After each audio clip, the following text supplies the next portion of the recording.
Hey, if you got this part of the video, you got the live unedited edition. Home Gadget Geeks. We are live. If those who are listening live in the chat room, just threw that in there.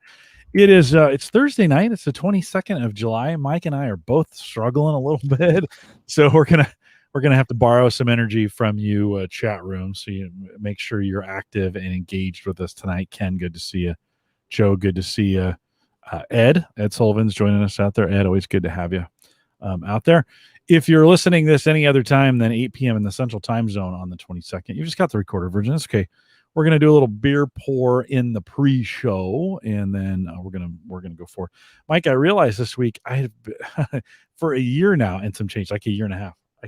I haven't been loading the audio of the full show to Patreon, just the video. At some point I quit. I was like, Eric asked me this week. He's like, "Hey, where's the audio?" And I was like, I don't know. Great question. Where is the audio? I think, well, maybe I just quit doing that in the summer or something. Last summer. No, it was January of 2020. Last time I loaded. So we've got Easy Tiger. We talked about that. Yeah, I like that name. It actually looks. I like the way you say it too. I said Easy Tiger. Like, no, it's like Easy Tiger. Joe, again, thanks for sending those to us. Read what's on the can, Mike. Well, yeah. So I'm excited for this one because this is a Mexican style lager, and I love lagers and I love Mexican beers. I love Corona and Dos Equis and all that stuff. So I think this might be one of my favorites. I haven't taken a sip yet. Jim, it says best enjoyed cold with a lime.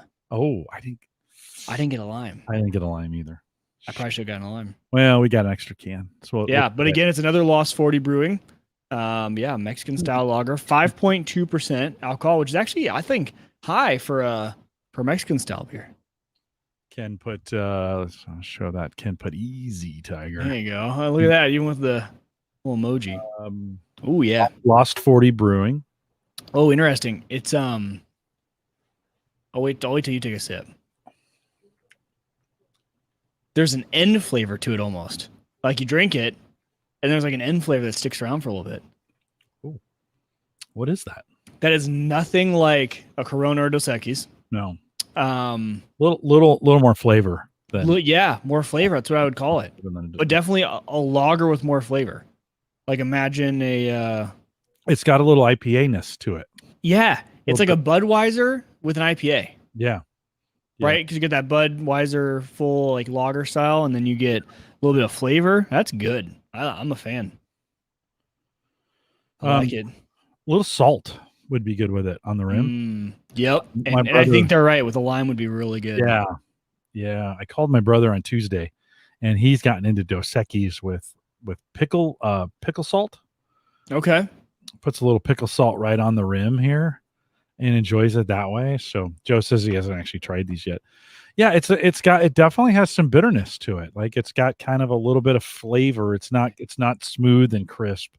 Yeah. It's kind of crisp, and then it's got a little like it holds right at the end. You got kind of that IPA, that hoppiness to it. Yeah, exactly. It reminds me. I tried a IPA out of town yesterday called something Night Pillow or something like that. And it was one of those where you drink it and literally a few hours later you're like, I can still there. Reminds me of this a little bit. Still has that aftertaste. But this has got a little sweet on the front. Like there's like a little, I don't want to say citrusy, but it's kind of a little sweet on the front and then a little bite on the back. Yeah.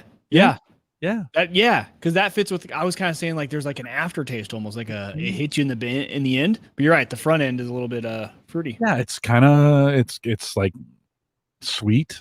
Tangy is probably the right word. Yeah, you're probably right. Tangy is probably that's good. And then a little bit on the back. So Joe, thanks for sending those over. Easy. I love the variety we got this time. We have so many to try. He really nailed it. I had one. There's a pug one to try. What's the one with the pug on the front that we have to try? Ooh. I can't remember. That one I'm excited for. There's a stout too in there. Yeah. Yep. Yeah, there's some good ones. The blueberry bramble is coming up. Oh yeah. Yep. One too. It's gonna be a good one. So is a bramble? I was wondering, a ramble or a bramble, whatever it's called. Is that a beer or is that like something else? Is it like it's beer? Is it beer?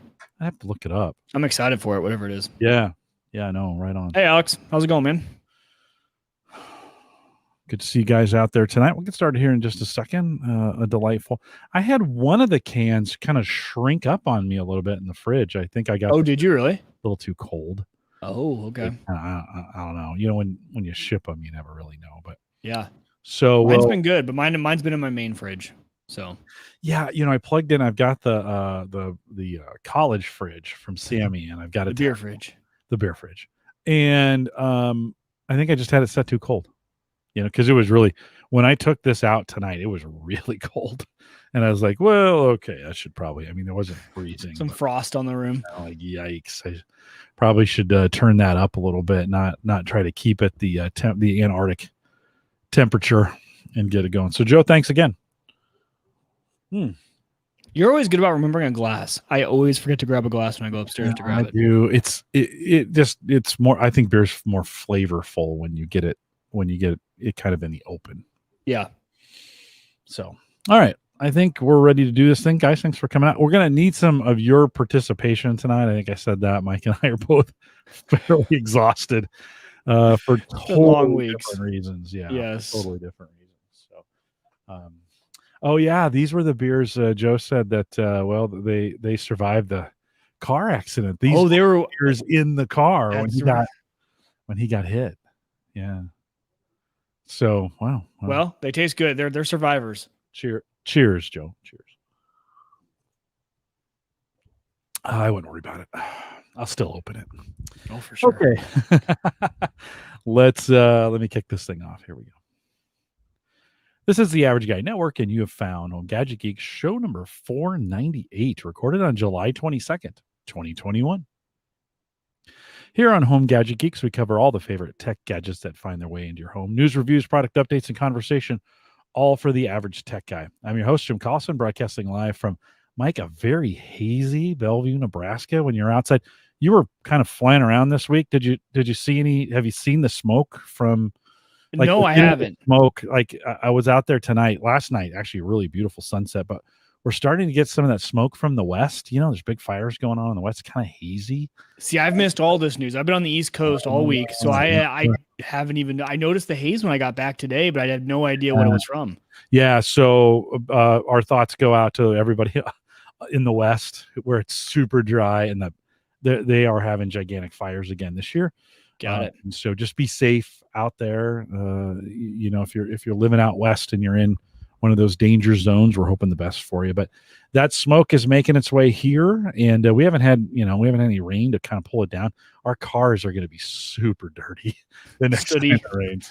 Yeah, just sooty and dirty. Of course, we'll post a few show notes this week out there at the Average Guy .tv. A couple of reminders kind of before we get started. One big thanks to our Patreon supporters out there. If you go to theaverageguy.tv/Patreon, if you want to support the show. I noticed Eric sent me a note this week, and he was like, "Hey dude, where's the audio?" It's like, oh yeah, no, I haven't done that in a while. And it had been like a year and a half since I've been putting the video, you can get the full video. So if you're a regular podcast subscriber and you want to get the full video, I mean, you can get that on the live channel, but you can also get it through Patreon. Just a little more convenient that way.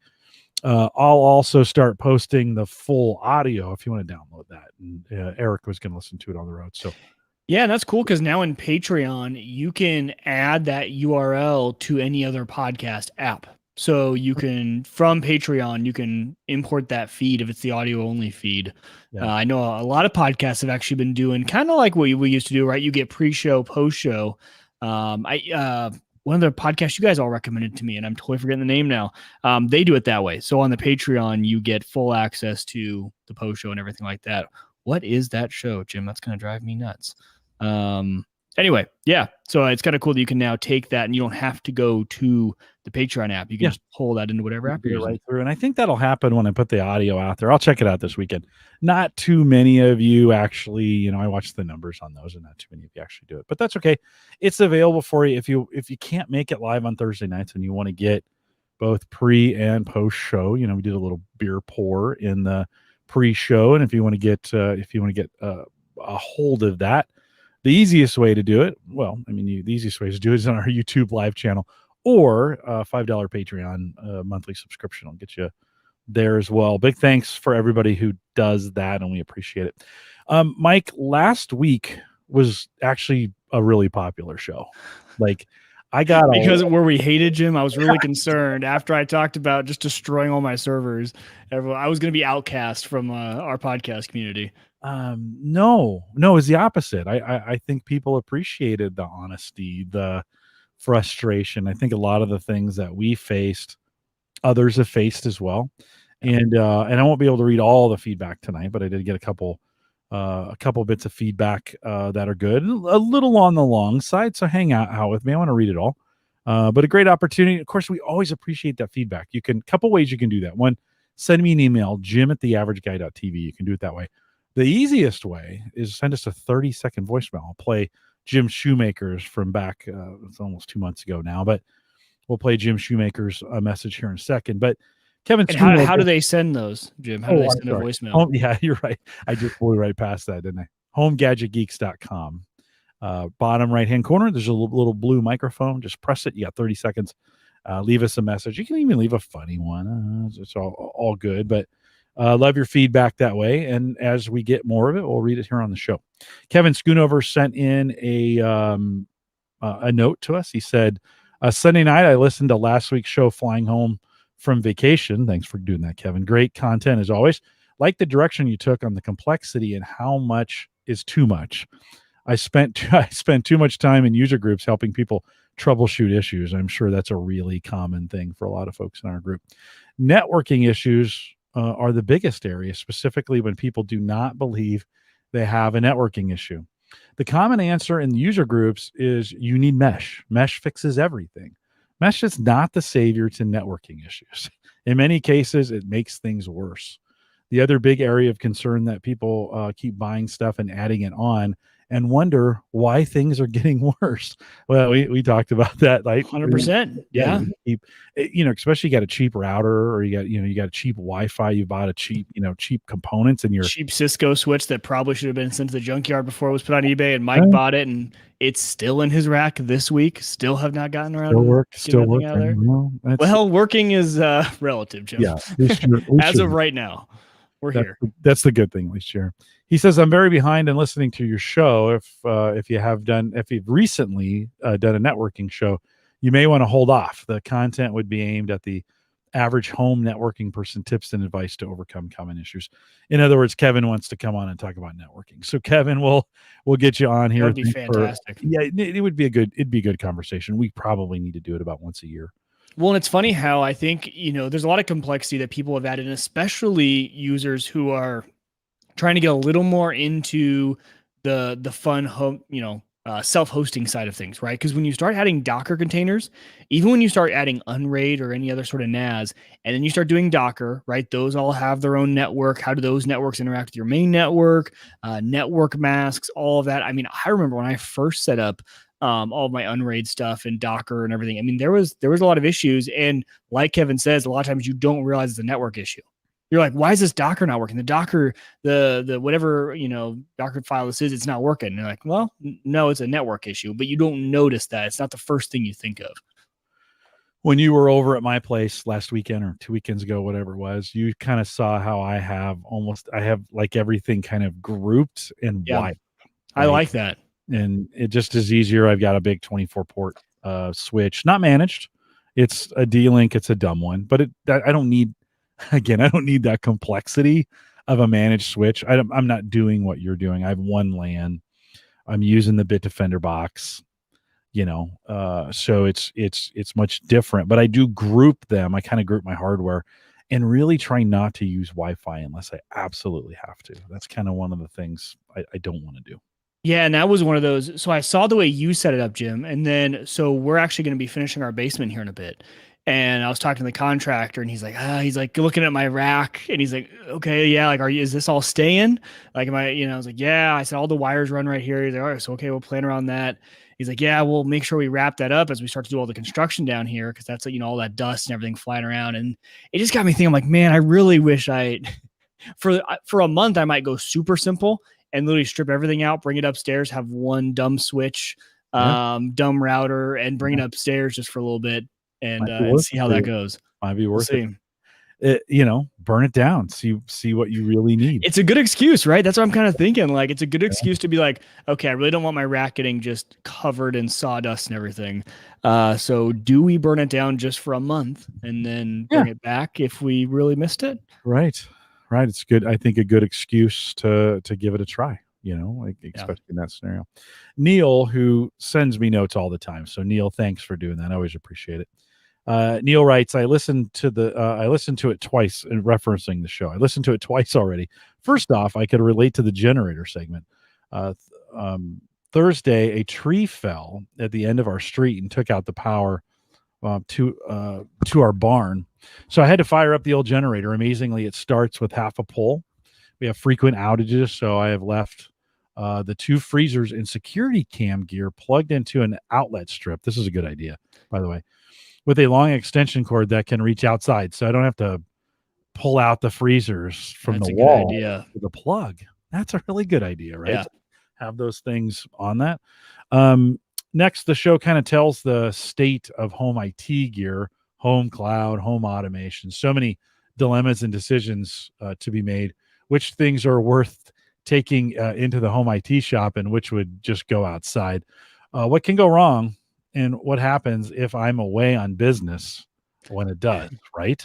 Yep. Mike, what's the propensity of things breaking when you're not there? Right? All the time. I just dealt with this week. We'll talk about another issue I ran into this week. Then he says, finally, I do this separate VLAN trick myself. It's an overkill versus just blocking access from a specific device to the internet. What if a switch goes and I have to pull in one that doesn't do VLAN? What if I'm troubleshooting and stick a cable into a port that doesn't have the VLAN that is appropriate? Ubiquiti has made it easy to spit out multiple SSIDs, each with their own VLAN, but am I overthinking it? No. Well, I mean, think about it. Neil is really describing exactly what happened to me.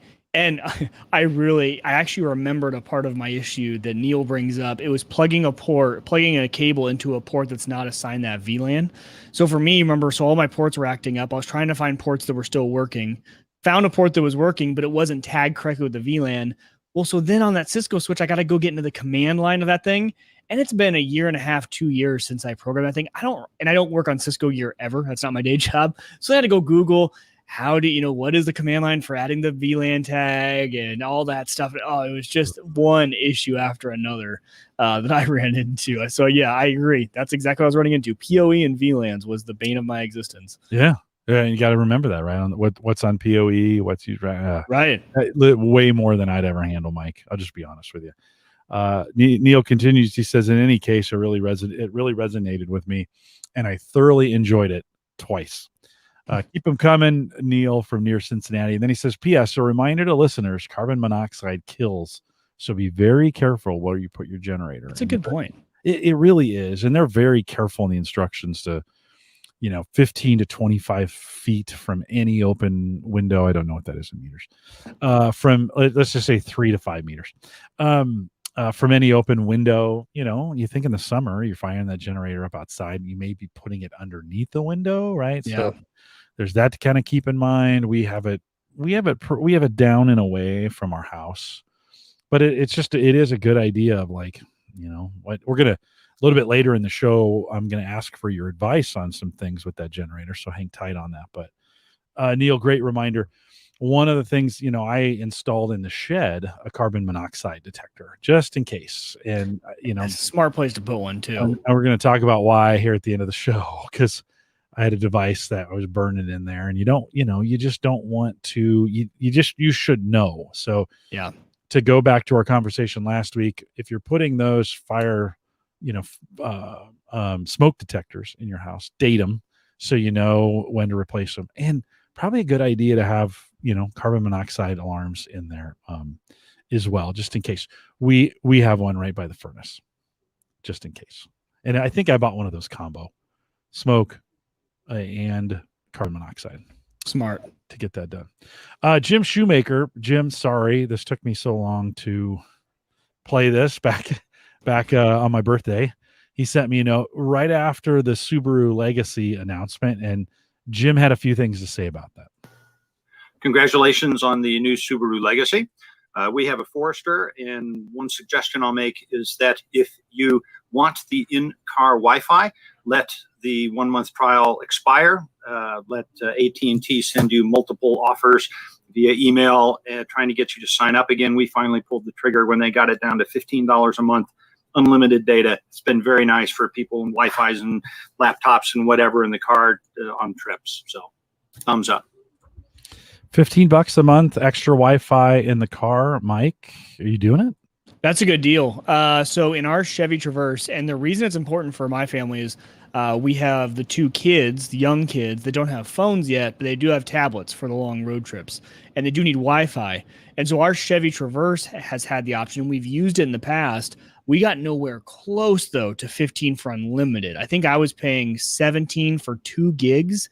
And those kids, when they're watching movies, they blew through that on one trip down to the farm. Like we make it there and they've blown through 2 gigs.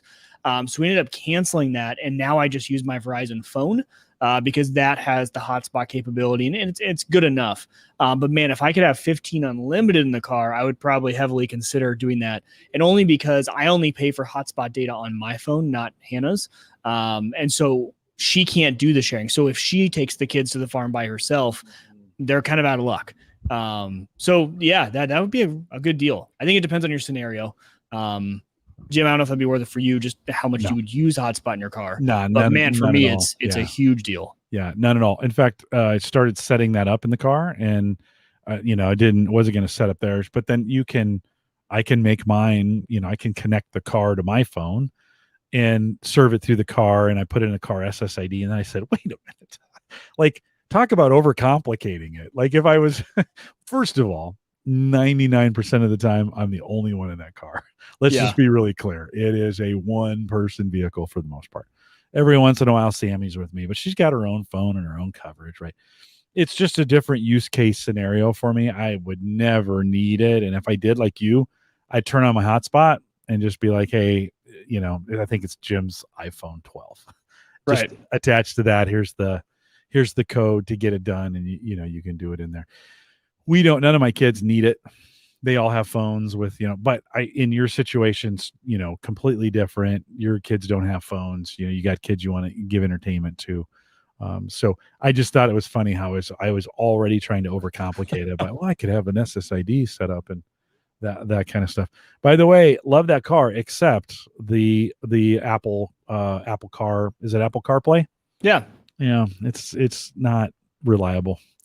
Right now, sometimes it works and sometimes it doesn't, and I don't know why. Weird. And I'm pulling the cable and plug it back in. I bought a brand new one. Now it's not the end of the listen. It's a total first world plus. Well, that would be the end of the world for me though. Like if I honestly, I would. The connectivity to the phone. Hannah's car freaks out all the time. The Traverse. There's not Apple CarPlay in it. It's just USB, and you can play audio from your phone. And hers will lock up quite a bit, and it drives me absolutely. If that was my car, I'd be taking it to have it serviced. Because, I'm going to ask next time I'm in. I'm going to ask, have you guys been having problems with this? Because it's not consistent. Now, in 2 button pushes, I can have it streaming via Bluetooth, and it's fine. Right? Yeah, so, that's a good point. Yeah. I don't sweat it too much. Again, first world plus problems. Definitely. Come on. So, but I will next time I go in to service it with them, or I'm by the dealership. I may swing into the service center, say, hey, are you guys having trouble with this? Because it's a little weird that it doesn't work for me. So, a follow up to the Tesla. Because this is going to be kind of a follow up show today. Follow up to the Tesla. Today, I officially canceled the truck order. You got it done, huh? Yeah, I did. And by the way, it could not be easier. Like log in. They're like, there's a edit your order, click on it, cancel. Yeah. Why? They don't care. There's a drop down. You don't even have to fill it in. And refunded pretty quick. Now I haven't looked, I put it on my credit card and I haven't looked at the credit card yet. I imagine it's that fast. I would think so too. Yeah. So I'm not worried about it. I'll check it out here a little bit later. But yeah, so that's that piece, at least for now, is done. can't help but going back to that conversation that we had when you were here and we were talking about that Ford truck, and Sarah's like, I'll take the Ford truck. Right. I mean, well, yeah, there's a lot of things that, there's pros and cons, right? Cons, first generation all electric truck Yeah. in general, right? Like that's going to be one of the first gen trucks, let alone from Ford. And then you've also got, the issues people have been having with Electrify America. So I don't know if a lot of you guys know, but so Teslas and all other EVs run on two separate charging networks. Tesla has its own charging network, and then all the other EVs have a different charging network. And primarily that's going to be Electrify America. And so I've been doing a lot of watching of YouTube videos to see and kind of prep and see how this is going to work owning an electric vehicle. And a lot of these EV guys, there's, by the way, a really cool community of EV guys on YouTube. They do a lot of really cool testing, but a lot of them will do long range road trip testing. Let's go from Colorado to California and back and see what that is like in an EV. And these Electrify America stations will sometimes, number one, not even register. Or actually the most common problem is they will charge fast for like a minute, and then all of a sudden they'll kick down to like super slow charging for no reason. Not based off the battery profile, like everything says it should be good to go, and they haven't been working. And then also the plug-in charge where they're supposed to be kind of like a Tesla. A Tesla, you don't have to swipe your credit card, plug in anything. You just plug it into your car and it knows what it is, and it just does it, and it charges your account. That's supposed to work for Electrify America, but on the Mustang Mach-E's, they've been having a lot of issues with that plug-in charge. So, going back to first world problem, Jims. Yeah, but I mean, that portion specifically, yes, but the overall charging, if I'm on a long road trip, like I kind of need to know that I can charge my car. Right. That's like not knowing if there's going to be a gas station between here and there. Yeah. Right. Like, or that a gas station, the pump is going to pump like extremely. So it's going to take you 2 hours to pump your car up instead of, 20, 30 minutes like it would normally. So it's something that's kind of interesting on those, just the pros and cons of it. But like we were talking about, having a generator essentially for your house being a big battery without being a generator, it's kind of nice. Yeah. Yeah. And I think, a truck we would not take the truck on long trips. Like we trade her out back in on it. Right. So that'd be her car. And then, if we were going to take a trip, we take it in the Legacy for sure. That's a sweet ride. Right. So, the truck's most likely going to be here most of the time. So I don't know. Listen, I'm not going to do it this summer. I probably give it a 2 or 3 years. Let's get the Legacy paid off. I don't like making car payments. Yeah. Get that Legacy paid off and we'll get things figured out. So, going forward, we'll see how it goes. Couple things, Mike. I'm looking for some input. This is audience that for the live folks, and even for those who are listening on the podcast or there on YouTube. Love to hear from you on the next 2 items I'm about to talk about. One is, and this was super cool. I finally found. I've been waiting for the Ring stick-up cams to go on sale on Woot. I didn't have to have it, so that's it's like one of those things like, okay, I'll wait, and they were half price. So, I picked up a new, and I think actually this is supposed to be used or whatever, but it's got all the stickers like it's new. If it was used, it was very lightly used, or maybe refurbished. Yeah, maybe the stickers are all. It looks brand new. Anyways. White stick-up cam. Also, I showed this in the after show the other day. I picked up half price, so for $22, I picked up the solar panel for it. Oh, that's a good deal. $22. That's a good deal. So this was $50, and then this was $22. Yeah. So I was just kind of waiting for that. I've been wanting. Okay, this is where I need advice, and I'm going to ask you, but you can either send me an email, jim@theaverageguy.tv, put it in the YouTube comments below, put it in the chat room here. I really got it for the backyard. So if you know my backyard configuration, and you've been there now, you've seen it. You got a deck. You come right out the back door. There's a big deck. I really want to put it massive on the deck. It's a big deck. That was way bigger than I thought it was. Like from all the pictures you ever show on the podcast, does not do it justice. This is a massive deck. It's good size. We enjoy it. So, there's a couple things I could do, and one would be put it up on the corner of the house that goes across the deck, shows the shed, and covers kind of the whole backyard. Okay. Another one would be on the other side of the fence, I have a little fence that divides the deck from kind of the lower part of the yard. And I could put it on the other side of that fence. Now I have to, the other trick on this is I got to find the back is shaded. So I also have to find a spot where this solar panel is going to get a couple hours of sun every day. The power went out, and I got to troubleshoot this and figure it out. But I mentioned this last week. The power that was recharging my webcam or my Ring doorbell has stopped, and I'm having to charge that thing every 2 weeks. I don't want to go out there and have to charge this thing every 2 weeks. The other thing I got to think about is I don't know if I want it watching me on the deck all the time. Like I don't know, if I want it going on, because you go out there and then it starts buzzing my watch, and you got to go into the app and shut it off. Yeah. The real goal is to protect the shed. That's kind of the goal on this, is to cover the front end of that shed that I have out there. Oh, so I could go on the fence on the house side facing the shed, kind of hidden, or do I just make it really visible on the front of the shed so that it's a deterrent?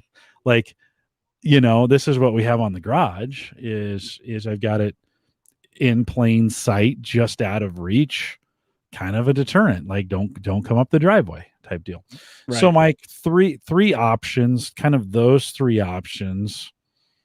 You're in my shoes. What do you think? What are your options? What do you think? So number one, I love the deterrent aspect, right? Like, especially like I love all the home defense stuff. And number one's just making your house not a target in the first place. And so, deterrence is a big part of that. So I love your concept there of putting it on the shed. I think if I were you, I would put it on the shed facing back towards the house. And we talked about this a while ago, Jim. I don't know if you remember, I ended up turning off all alerts on my cameras. All of them, because I ended up ignoring them anyway. Like, honestly, I wasn't acting upon them because it was honestly probably Petey outside, my dog. It was, the package man in front. And so really for mine, it was being able to look back in the past. You guys remember it was a big use for me in the past when my car got broken into in my driveway. Was able to go back, get the footage, give it to the cops. That was like the ideal use case for my cameras, besides the number one case being deterrence. And Jim, I don't know if you've been since I upgraded the ones in the driveway. They stick out. Like you can see in my driveway, just like you. I actually liked the way you did yours. So I made mine white. They sticks out from my house. They on both sides of the garage. And so that's my number one thing, is just hopefully they see it. They don't even do it. The only downside to putting it on the shed, pointing it back at the house, because doesn't your door to your shed faces kind of your house, right? It faces the house. Yeah, faces so the street. If you put it right above the door, it would be facing towards the house. Yes.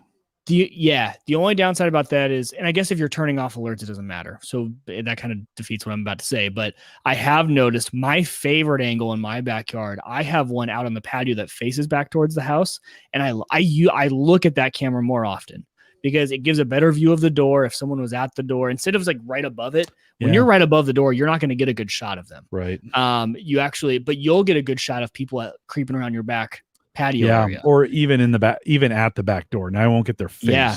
Right. But it will see through the windows. Right. That's what I was about to say. Yeah. So my camera sees through the windows. So it'll record, when you got to think at night when your lights are on inside and nothing on outside, and if you have your blinds open, it records everything inside. So just know that. That's just our have bedroom. That known. Well, yeah. So I mean, we could have Jim After Dark. It could be a whole other stream, for this. But just know that. Yeah. It was one of those. Oh, that's good to know. That looks right into our living room window, and that is a good thought. It's also the shed's Wi-Fi wise pretty far away. So the current chime that is the Wi-Fi unifier for all my Ring devices, it sits right now in a bedroom that is between the camera on the garage and the camera on the door, and it's all close, and it's a great signal. We learned early on Ring does not like weak signals. Like it just really struggles if the signal is weak. If I'm all the way out at the shed, I'm going to either have to install an extender for the Wi-Fi. I mean, it's going to need to be strong in the shed,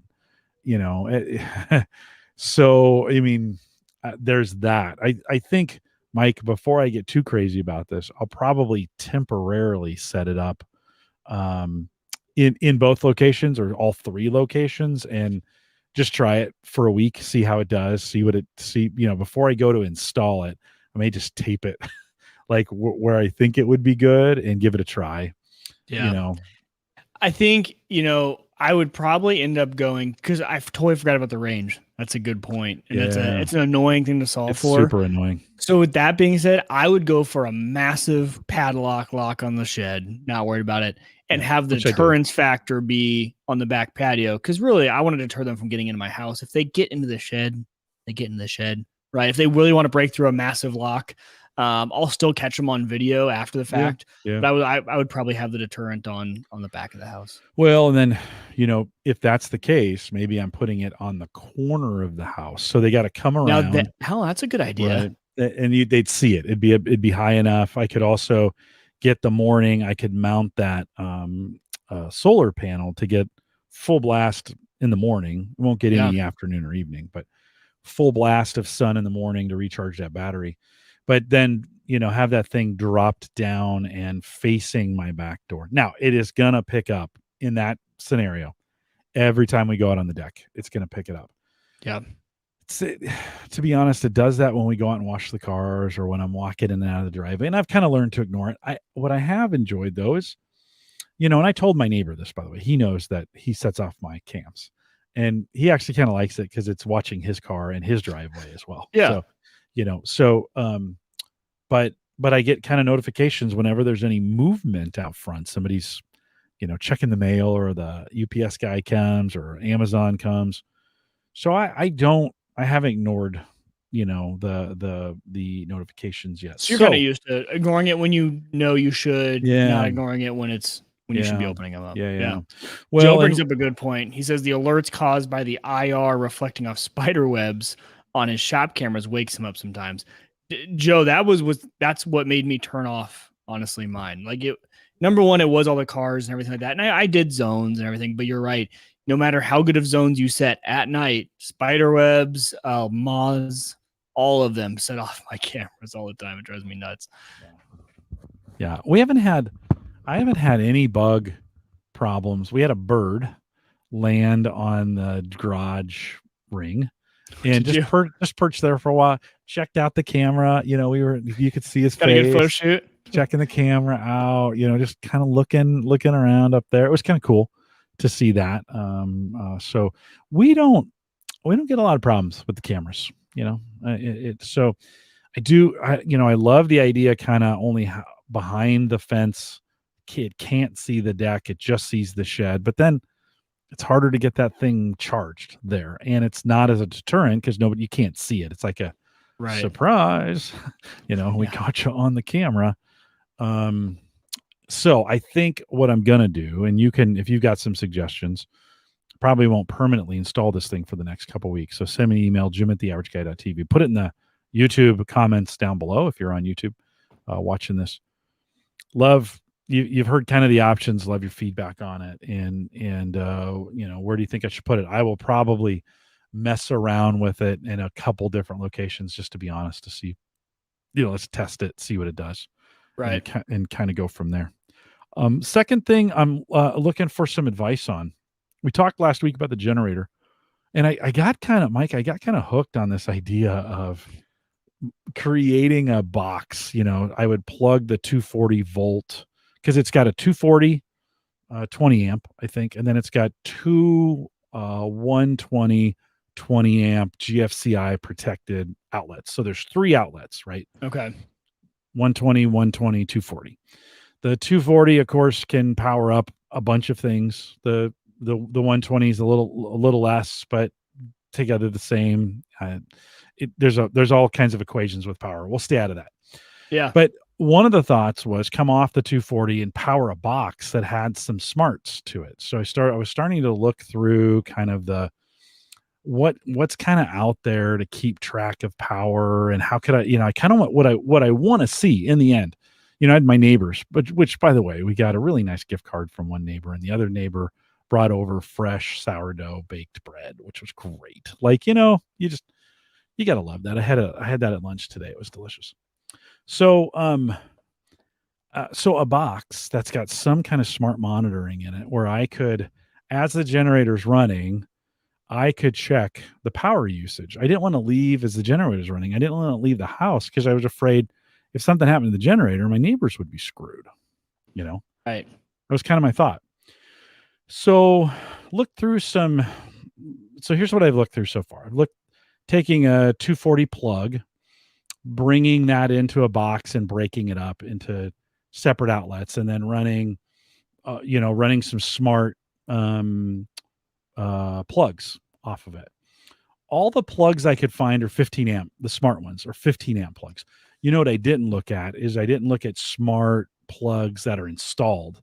I was looking at the ones that you would just plug into the outlet and turn on and attach to the Wi-Fi and those kinds of Yeah. plugs. Right. But I didn't look like permanently. I don't know if they have Now those. you got me checking that out too.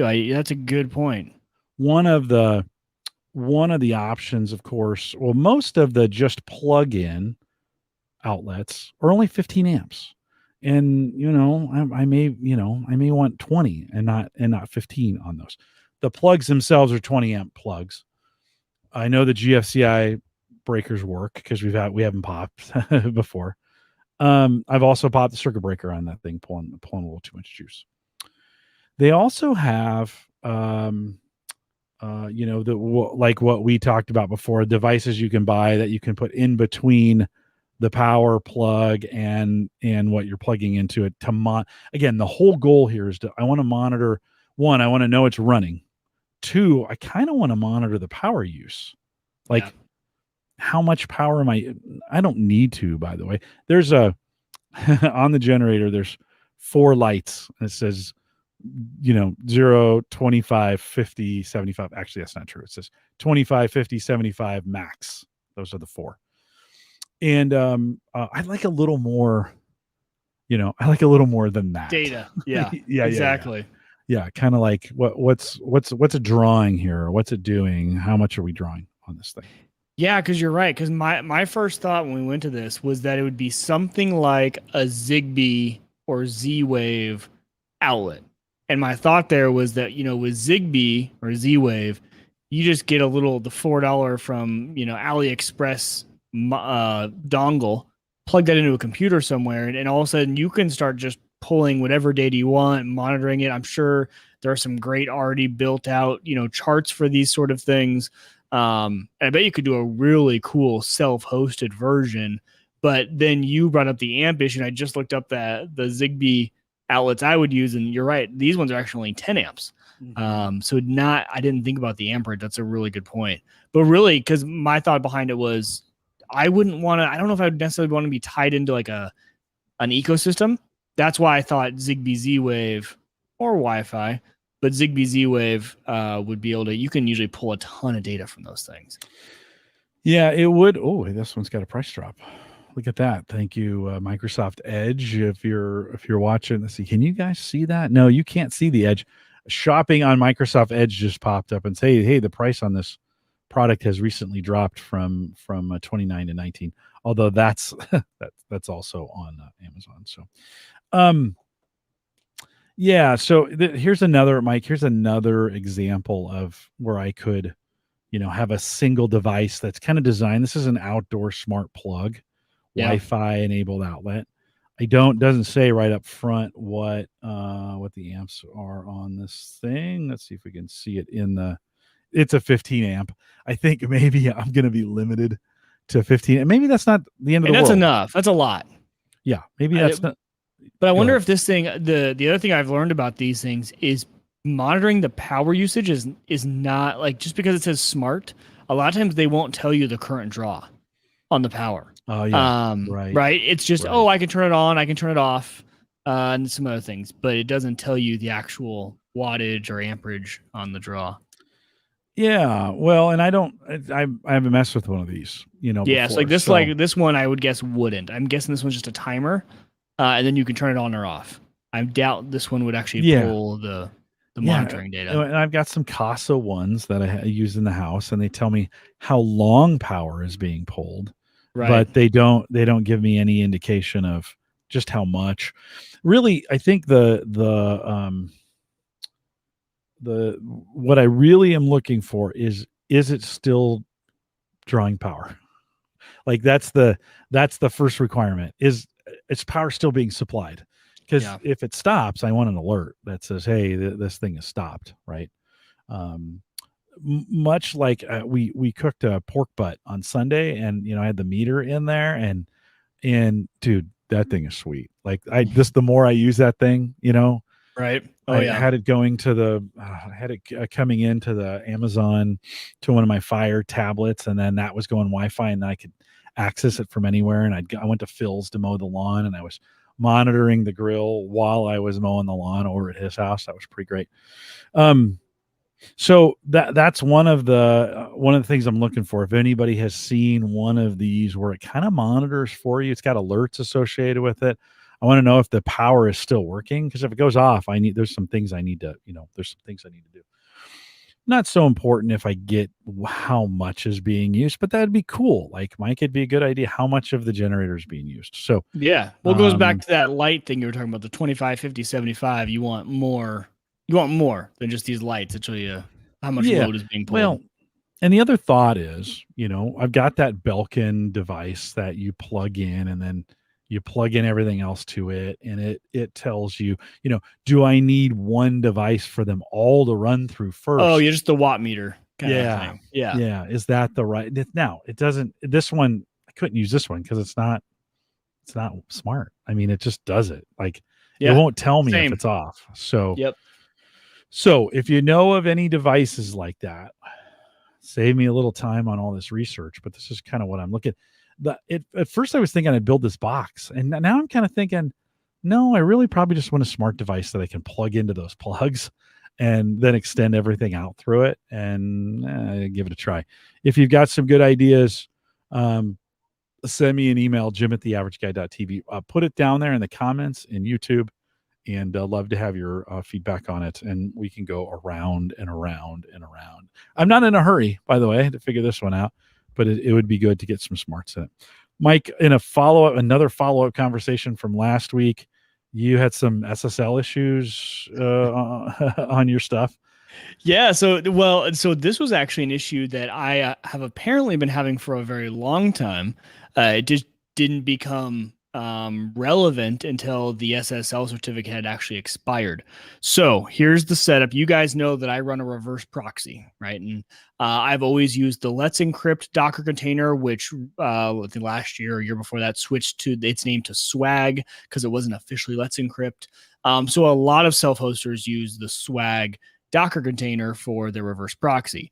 Reverse proxy, all that is meaning, let's say I have Uyghur.com as my domain. If I want cameras.uyghur.com to lead me directly to my security camera footage from outside the house, then I want homeassistant.uyghur.com from outside the house to get me to my home assistant.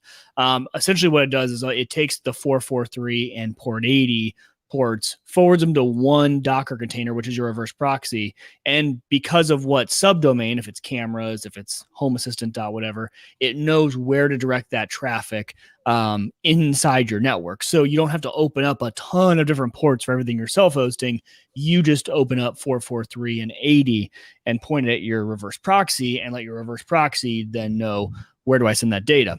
Well, all is well and good, but the one added benefit of doing that is you can actually add in SSL. And with SSL, typically you're going to use Let's Encrypt to generate these certificates. And so I had been on Swag for the longest time. Everything is great when you run with Swag. It auto-generate. It gets your Let's Encrypt certificate. It renews it like 30 days out from when it needs to be renewed. Like, you literally just set it and forget it and never think about it. Well, a while ago, and this is where I still don't know. I don't know what caused the issue, but there were two things I did a while ago. Number one, I switched from Swag to the Nginx Proxy Manager Docker, which is a beautiful web GUI interface.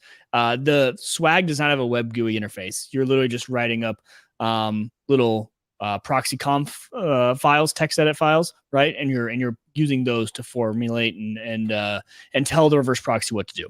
But with Nginx Proxy Manager Docker, beautiful. It's like using a web GUI. Very modern, very great. So I switched over to that. That was the first thing I did. Number two, the other change I made was that I went to Cloudflare for the DNS for all of my domains that I hold. So all of my domain, I have a lot of domains. I have them for public websites. I have my own internal domain that I use for all my home stuff. Switched them all to, so I still have them. I bought them through Hover, right? So I go to Hover to, change things. But the DNS settings that you put in are now not done on Hover. Those are done over in Cloudflare, which is fantastic. Cloudflare is awesome. You can get a free account, works great. But it does add an extra layer of things you can do, and something broke essentially my ability to renew my SSL certificate. And this was a solid day of trying to figure out, probably a day's worth of time trying to figure out what was causing the issue. I could not get an SSL certificate to generate.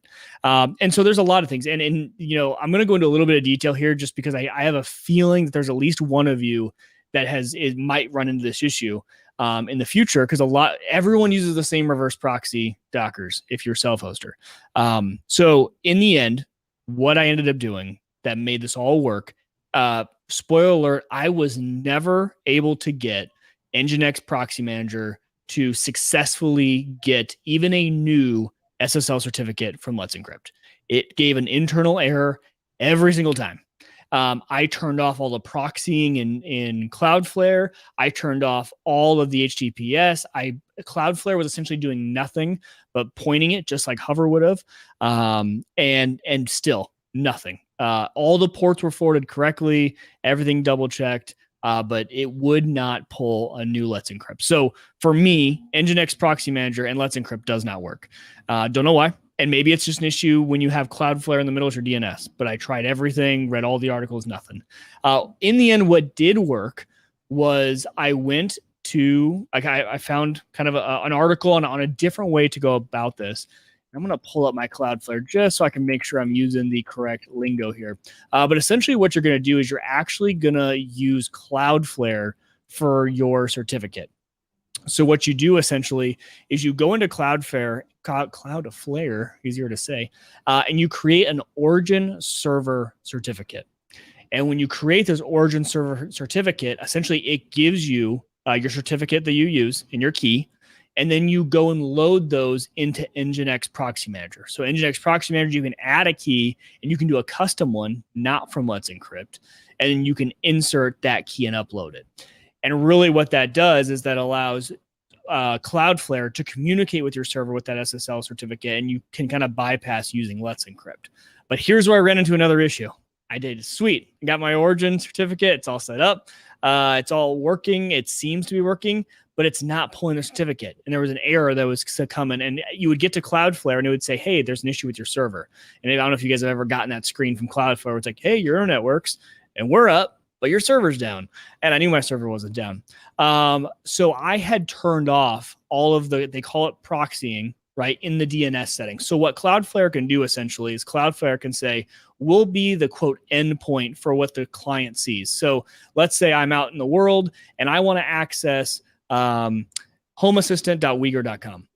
And typically what that would report back is the IP address of my home where my server resides. If you put Cloudflare in the middle and you turn on proxying, the client will just see an IP address that belongs to Cloudflare. And then Cloudflare will essentially get them the last hop. So that proxying kind of shows it doesn't, subject your internal IP address, your home IP address to the world. I had turned that off because I thought that was causing an issue with Let's Encrypt not being able to authenticate and create create a certificate. And you do need proxying turned back on in order for origin certificates with Cloudflare to function properly. So super long story short, if you're using Cloudflare, if you're using Nginx Proxy Manager, easiest way is to create an origin certificate, then make sure that the proxying is turned on your DNS settings, and you will be good to go. Everything is working fantastic. I love it. And that origin server, I think, is good for 15 years, which is great. So don't have to worry about renewing anything. It's valid. I accessed it from everywhere. My big concern was I was going out of town this week, and I was frantically trying to get this back up. because when I'm away from home, my reverse proxy is how I watch my security cameras, right? Because I run Sighthound on a local machine, not cloud-based. It's how I check Home Assistant. Hannah's in bed, nice still. I kind of do my dad duties from away. I check and make sure all the lights are off in the basement, and I check the cameras, make sure everything's locked up, garage doors closed, and I do that remotely. It just makes me feel good. And not being able to do that would have really stressed me out. So that is the answer to the solution. And I didn't know. The only reason this came up is because my Let's Encrypt certificates had finally expired. They had not been renewing this whole time ever since I made the switch, whenever that was, a month, 2 months ago. I just didn't catch it until all of a sudden those expired, and I went to go access my Home Assistant, and it's like, not a valid certificate. I'm like, that's strange. So that's what led me to go down that whole rabbit hole of figuring out what the issue was. So that was a fun little troubleshooting isse. But that one was fun. I enjoyed that one. Sounds like a couple days worth of work there. Yeah, I mean, it was a day of just trying to in between stuff. You can never devote. When you have young kids, you can't devote a long period of time. So just an hour here, hour there for that a whole day, and just getting really frustrated that like little things weren't working. Well, if you got any questions on that, you can send them an email, mweger@iovercomplicatethings.com. Yes. And does that is correct. Is that one of your Cloudflare? Does it go I overcomplicate things? I wonder if it's available. I overcomplicate things. I gotta go buy that domain because that's what I do. That's a great domain. It does. It actually does sound like, that's one of those troubleshooting where you're kind of, you're taking a step by step and figuring some things out. Oh yeah, this wasn't even working anyways, right? Type deal. And when you finally figure it out and you get it working, you're like, man, like you feel good, right? You do. Yeah. 100%. Good. Yeah. Well, and there's always little things in there. Okay. So just to add one more thing, I had it working, but I went down a whole rabbit hole of thinking it wasn't working. And the issue was that since I redid my configuration for Nginx Proxy Manager, I set it to a different IP address, that Docker container. And in Home Assistant, if you're using a proxy, you have to go into Home Assistant and say, trust these proxy IP addresses.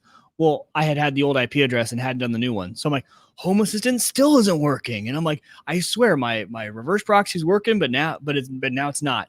And for about 20 minutes there before I realized my error, I thought it was, but I was like, oh, add it to Home Assistant, give it the new IP address. Everything was good. I'm like, okay, finally, it is working like it should be. It's those little red herrings that make you think all the work you just did was for naught. And there's I don't know about you, but there's just some nights where, I'm up for it.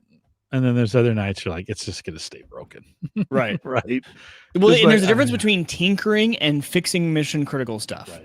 Right. You and I love the tinkering, setting up a new mining rig, getting all that, like fine tuning that stuff to make sure it's really running really well. Like that's the stuff that I don't mind doing at all. It's when I'm under the gun, like I was trying to get on your show, like I was trying to get out of town this week, and I need something up and running. And that's where it just frustrates you. No, right on. A couple follow-ups here on the show. One, this looks pretty new to me. This is the Ring. Extremely new. Yeah, this is the Ring. You always kind of wonder. They always say could be a refurb, and this absolutely could be a refurb. So, but half price, pretty good. New battery in there, so that's pretty sweet. Mike, one more thing before we go. Got this email from back in the winter. I wanted to light some candles out in the shed, right? So it was freaking cold, right? We had so I went and bought one of those propane top heaters, just a single kind of thing. We may have talked about it here. I think we talked about it here. We did. Yeah. I think we were actually both talking about what we would use for that. I bought the CO2 detector. Is that right? CO2? Yeah, I bought the carbon monoxide, right? Okay. Detector just to it's not CO2. It's just, and it doesn't matter. So I bought that just for this reason. So today I got an email, actually came in yesterday, from our friends at Harbor Freight. I'll share it on screen. They recalled them. Now, there were a couple times on that thing when, I wonder if there's anything I shouldn't be showing on here. No, I think I'm okay. So there was a couple times where the wind would blow, the flame would go, you hear, and then it'd go, and it was actually like, it was kind of scary. It scared my kids. I mean, my older kids were like, "Dad, you shouldn't, like, I don't know if I trust that thing."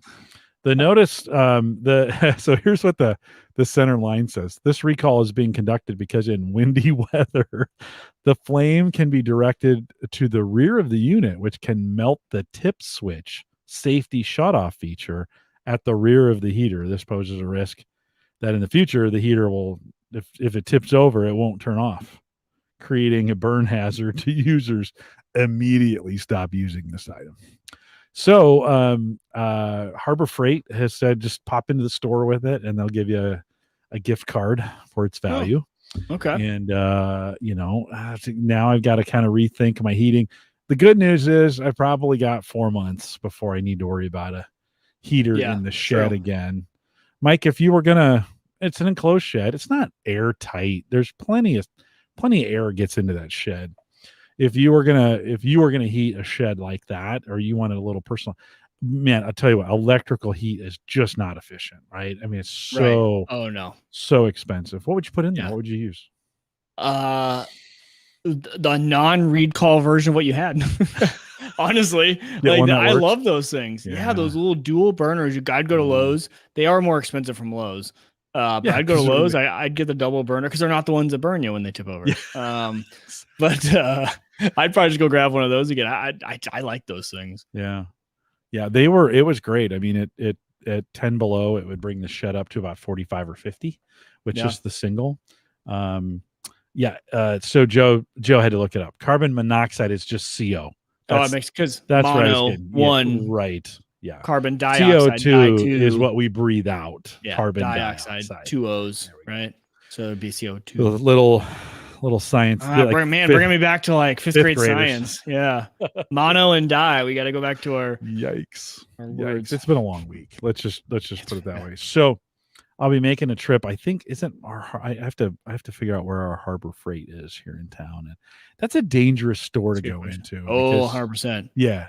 Affordable tools. Yeah. You just come out with well, I needed a bubble jack. For what? Well, I don't know. I needed a bubble jack. It was $10 though. I got a blowtorch too.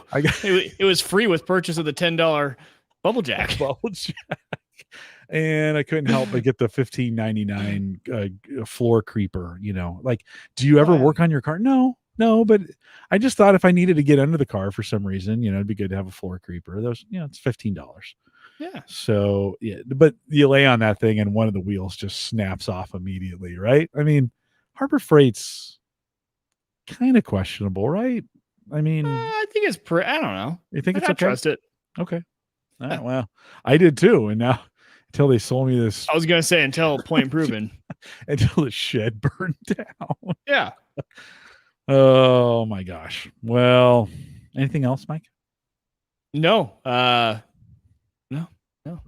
My SSL issue was just that was my thing. It's all done though. You got it all figured out. Oh yeah, it's working great. You're in good shape. Yep. All good. You're in good shape. Well, by next week, I'll have tested we're going to work on the ring this weekend.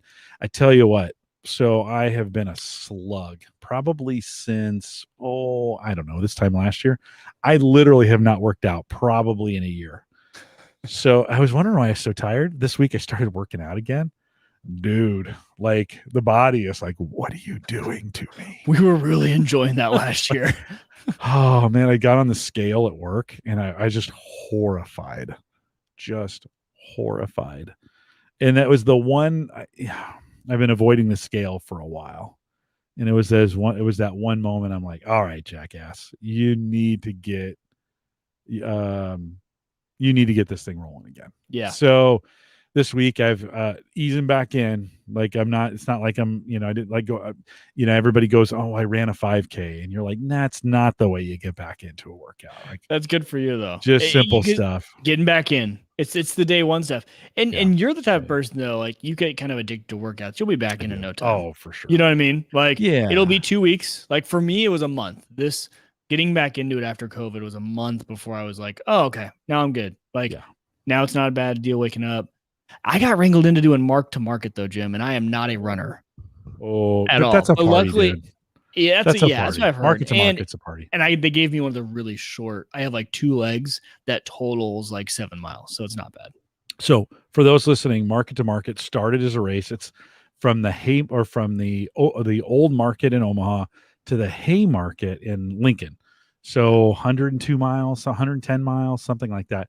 And you had teams of 6 or 7 or whatever, and it would take most of the morning. Somewhere between 6 and 10, these teams would start, and you would run in these legs. They were like relay legs.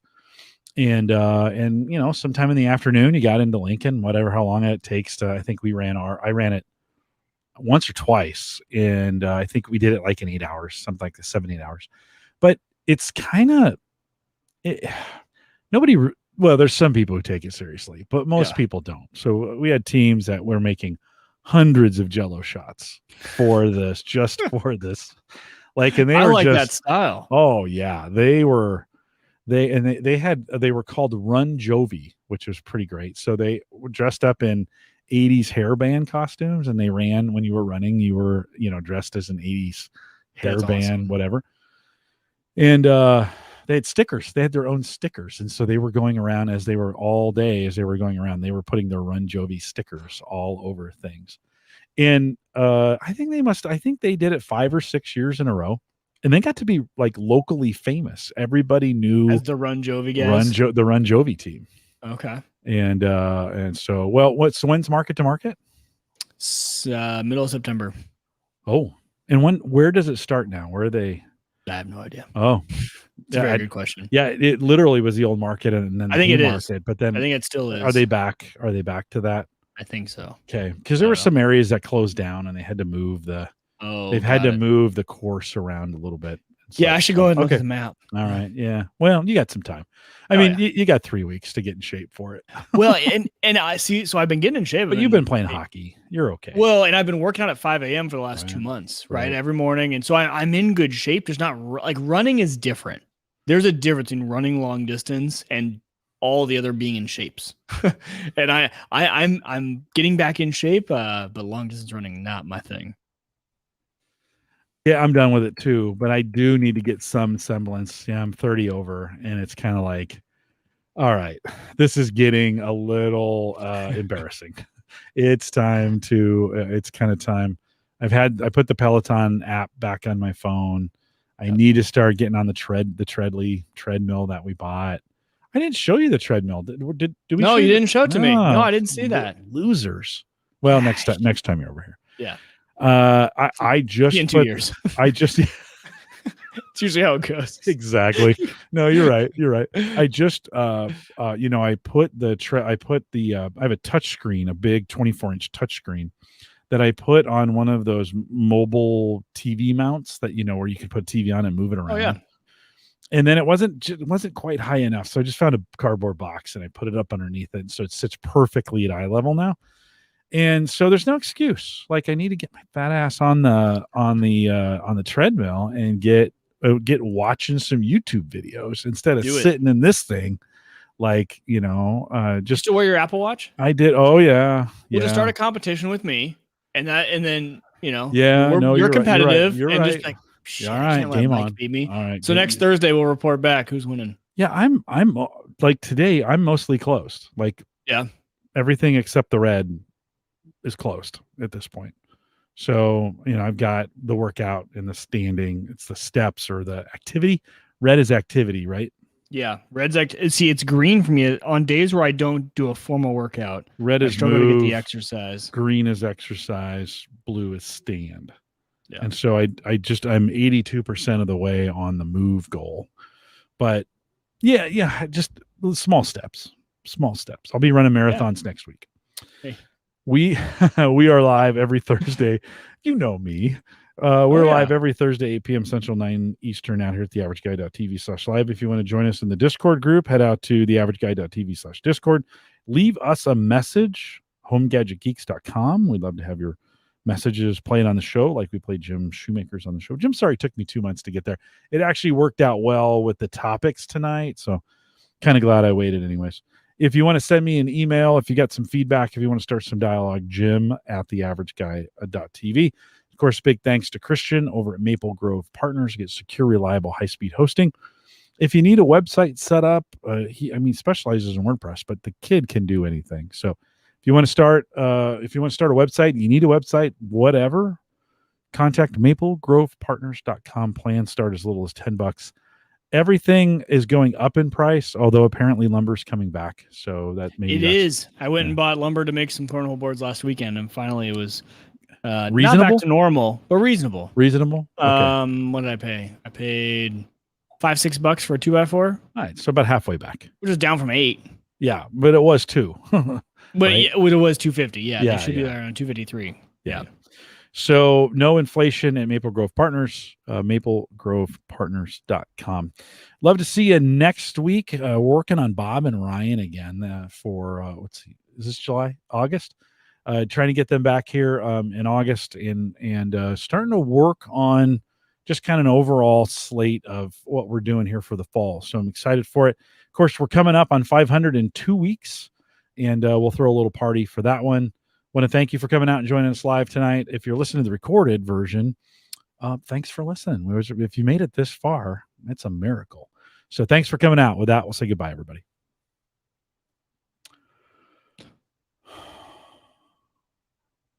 Competition on the Discord for working out. Yeah. That would be interesting. Joe, do you know, is there like a bot that does that or anything? Those competition things, I do really well for like the first week, and then I fall off the wagon on those. That's the best part with the Apple ones. They're 1 week at a time. Yeah.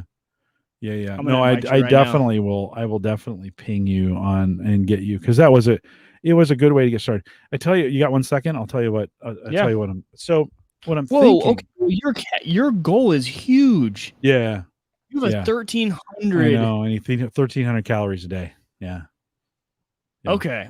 Yeah. Well, I need to up my net because it won't be fair. Because it goes by, it doesn't go by calories. It goes by percentage of whatever your goal is. And my goal is 500. Oh, geez, so dude, you don't have to double try. and triple it. Yeah, every when I work out. Yeah, I need to feel really good. It's like, you 2x your goal. I'm like, yeah, I did. Thanks, Brian. I always overshoot it just because I know, because I eat terrible. So I need the extra, I need the extra incentive. To kind of that makes sense. So here's what I'm going to try. So I'm in the office Tuesday, Wednesday, Thursday. When I was going 5 days a week, I was in the fitness center every day. So I was getting 5 workouts in, and I could kind of take the weekends off. Yeah. Or I'd mow or, do work. Well, COVID completely changed all my habits that way. And I just have not been able to get back to something regular. So what I'm thinking is when I'm home Friday, Saturday, Sunday, Monday, those are cardio days. So I'm going to, that's where I'll get the long walks and I'll get kind of cardio in and get some movement and whatever. Yeah. And then, and I have a pull-up bar here that I'll try to start using again. And then Monday or Tuesday, Wednesday, Thursday will be strength days. So I'll go in and I know that's not perfect. People are like, you need to do strength every other day, whatever, blah, blah, blah. You know what? It's what I got. Yeah. So like it's better than nothing at this point. But, Sundays will still be a down day, but I think that will get me on Mondays and Fridays. I'll come up with a treadly workout of some kind to work on. And then Saturdays, of course, will be, yard work and some of those things. I may even start getting up because I don't jump on with Dave Jackson till 9:30 on Ask the Podcast Coach. I may start getting up Saturdays at 6 and get a really long endurance workout in of some kind, stairs, or go, drive into work and get in the stairwell and do once I get back at it, not tomorrow, but once I feel like I'm starting to get some, where I've chipped off a little bit of the bacon from my bacon encrusted heart. Get a little. Some people have hearts of coal. Jim has a heart of bacon. It's just crusted bacon. That's great. So yeah. Now I'm hungry for bacon, Jim. God damn. I'm always hungry for. He sounded like my middle son when you said that. Now I want some bacon. I